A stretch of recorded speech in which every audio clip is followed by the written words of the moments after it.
देखो, आज हम सर्वनाम के बारे में जानते हैं। एक रामू था। एक दिन रामू बकरियों को लेकर जंगल में गया। रामू ने बकरियों को चरने के लिए छोड़ दिया।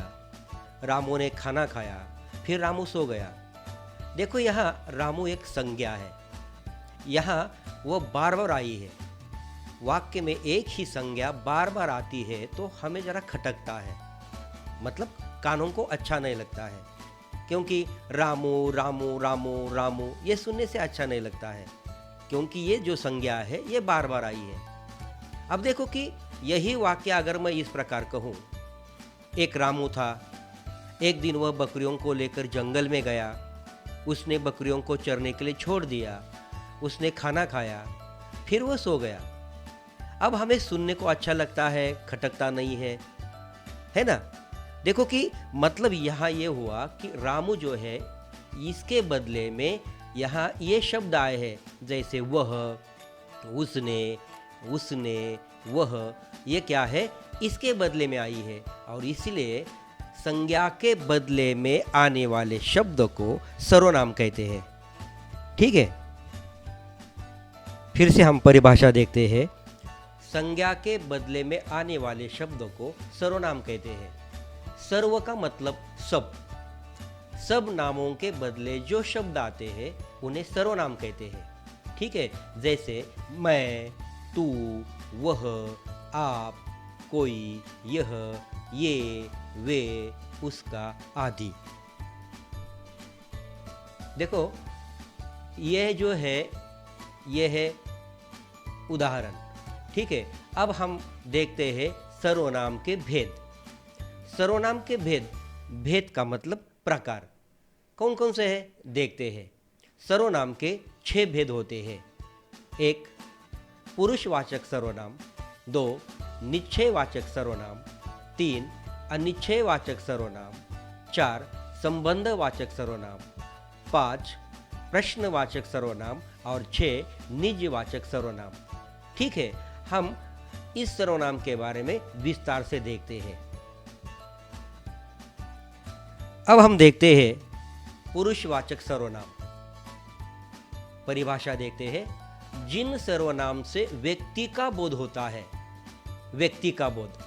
ठीक है, यहां किसका बोध होता है? व्यक्ति का बोध होता है, उन्हें पुरुषवाचक सर्वनाम कहते हैं। दूसरे शब्दों में अगर हम कहते हैं कि पुरुषवाचक सर्वनाम स्त्री या पुरुष के नाम के बदले आते हैं। इतनी सीधी बात है कि पुरुषवाचक सर्वनाम स्त्री या पुरुष के नाम के बदले आते हैं। ठीक है, जैसे मैं आता हूं, तुम जाते हो, वह भागता है। उपयुक्त वाक्य में मैं, तुम, वह पुरुषवाचक सर्वनाम है। अब यहाँ पुरुषवाचक सर्वनाम के भी 3 प्रकार होते हैं। देखो कौन कौन से। 1 उत्तम पुरुष, 2 मध्यम पुरुष, 3 अन्य पुरुष। देखते हैं इसके बारे में। अब 1 उत्तम पुरुष, जिन सर्वनामों का प्रयोग बोलने वाला अपने लिए करता है। समझ आया?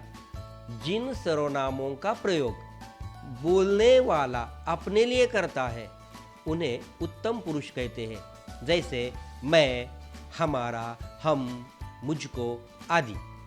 उदाहरण देखते हैं। मैं स्कूल जाऊंगा, मतलब मैं, कोई तो बोल रहा है, पत्थर तो नहीं बोलेगा, है ना, पेड़ तो नहीं बोलेंगे। मतलब यहाँ बोलने वाला जो है कर्ता, मैं स्कूल जाऊंगा या हम पाठशाला जाएंगे, मतलब बोलने वाले, जैसे कि मैं, हमारा, हम, मुझको आदि, ये सारे के सारे उत्तम पुरुष हैं। ठीक है, अब देखो मध्यम पुरुष की परिभाषा देखते हैं। जिन सर्वनामों का प्रयोग सुनने वाले के लिए किया जाता है उन्हें मध्यम पुरुष कहते हैं। अब आपके बात ध्यान में आती होंगी कि उत्तम पुरुष का मतलब बोलने वाला, मध्यम पुरुष का मतलब सुनने वाला। ठीक है, जैसे कि मध्यम पुरुष के उदाहरण देखते हैं। तू, तुम, तुम्हें, आप। मतलब हम कहते हैं कि तुमने होमवर्क क्यों नहीं किया, मतलब बोलने वाला किसी को सुना रहा है और सुनने वाला जो है ये मध्यम पुरुष है। जैसे कि तुम कब आए, ठीक है। ठीक उसी प्रकार अब तीसरा प्रकार है अन्य पुरुष। जिन सर्वनाम शब्दों का प्रयोग किसी अन्य व्यक्ति के लिए किया जाता है, ठीक है, अन्य व्यक्ति के लिए, उन्हें अन्य पुरुष कहते हैं। जैसे वे, यह, वह, इनका, इन्हें, उनसे आदि। उदाहरण देखते हैं, वे मैच नहीं खेलेंगे, उन्होंने कमर कस ली है। अब देखो कि यहाँ बात स्पष्ट होती है कि देखते हैं उत्तम पुरुष में बोलने वाला, मध्यम पुरुष में सुनने वाला और अन्य पुरुष में अन्य व्यक्ति के लिए कहा जाता है। इस प्रकार ये सारे के सारे उदाहरण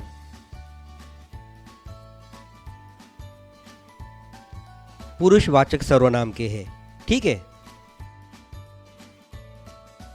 ते हैं निश्चयवाचक सर्वनाम।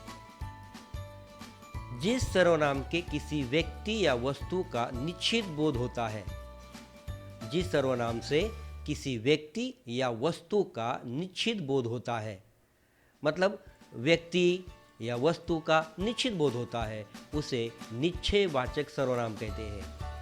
निश्चित बोध है, ठीक है। जैसे दूसरे शब्दों में हम समझा देते हैं, जिस सर्वनाम से बोलने वाले के पास या दूर की किसी वस्तु के निश्चित होने का बोध होता है। मतलब क्या है कि बोलने वाला जो होता है उसके पास या दूर की वस्तु जो है ये वस्तु निश्चित है, निश्चित होने का बोध होता है, इसलिए इसे निश्चयवाचक सर्वनाम कहते हैं। जैसे उदाहरण देखते हैं, यह हमारा घर है, ठीक है, मतलब ये निश्चित है, यही वो घर है जो हमारा है, ये निश्चित हो गया है, ठीक है। उसी प्रकार ये किताबें मेरी है, मतलब ये जो किताबें हैं ये निश्चित तौर पे मेरी ही है, इस प्रकार का बोध होता है। वह आज्ञाकारी लड़का है, ठीक है, मतलब लड़का जो है वो निश्चित है कि वो वही है। वे विष्णु के भक्त हैं, मतलब यहाँ यह, ये, वह, वे, ये सारे के सारे सर्वनाम जो है ये निश्चयवाचक सर्वनाम है, ठीक है। देखते हैं अनिश्चयवाचक सर्वनाम। जिस सर्वनाम से किसी व्यक्ति या वस्तु का निश्चित बोध नहीं होता है ना, इसमें निश्चित बोध नहीं होता है, उसे अनिश्चयवाचक सर्वनाम कहते हैं, ठीक है। जैसे कि कोई, कुछ, किसी आदि, ये सारे के सारे क्या है, ये अनिश्चयवाचक सर्वनाम है। उदाहरण देखते हैं, कोई वहां खड़ा है। कोई तो खड़ा है, मतलब निश्चित नहीं है कौन है ना, कोई खड़ा है। कुछ पैसे दे दो, मतलब ये निश्चित नहीं कि कितने पैसे चाहिए, मतलब ये जो सर्वनाम है कुछ, ये अनिश्चयवाचक है, निश्चित नहीं होता है, ठीक है। किसी ने रामू की मदद नहीं की, किसी ने रामू की मदद नहीं की, या संत किसी को अपना शत्रु नहीं मानते। किसी को मतलब निश्चित नहीं है कि वो कौन है, ठीक है। इस प्रकार कोई, कुछ, किसी, किसी, ये सारे के सारे सर्वनाम जो है ये अनिश्चयवाचक सर्वनाम होते हैं, ठीक है।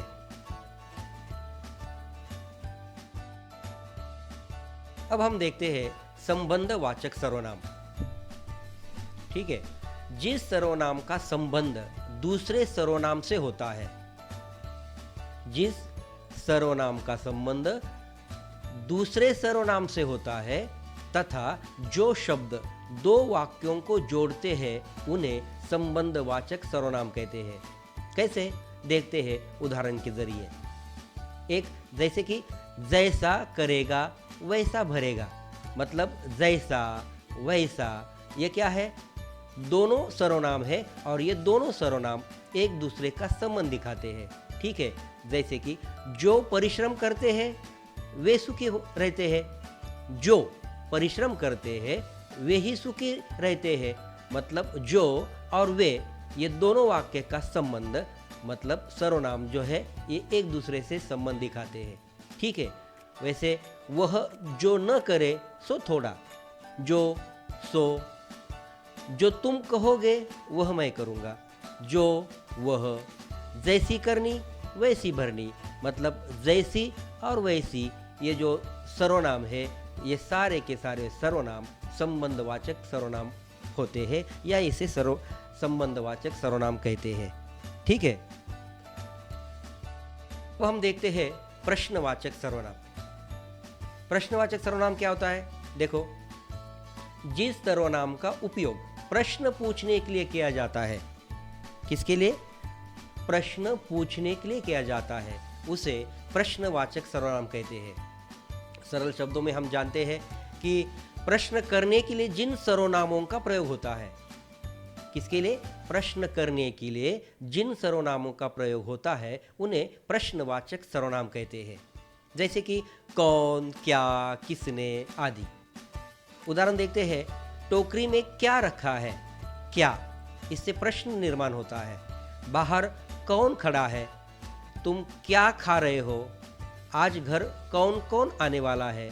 ये सारी की सारी जो शब्द है, ये जो सर्वनाम है, ये प्रश्नवाचक सर्वनाम है, क्योंकि सरल शब्दों में हमने देखा कि प्रश्न करने के लिए जिन सर्वनामों का प्रयोग होता है उन्हें प्रश्नवाचक सर्वनाम कहते हैं। वैसे ही क्या, कौन, क्या, कौन कौन, ये सारे के सारे सर्वनाम प्रश्न पूछते हैं, इसलिए इन्हें प्रश्नवाचक सर्वनाम कहते हैं। ठीक है, अब हम देखते हैं निजवाचक सर्वनाम।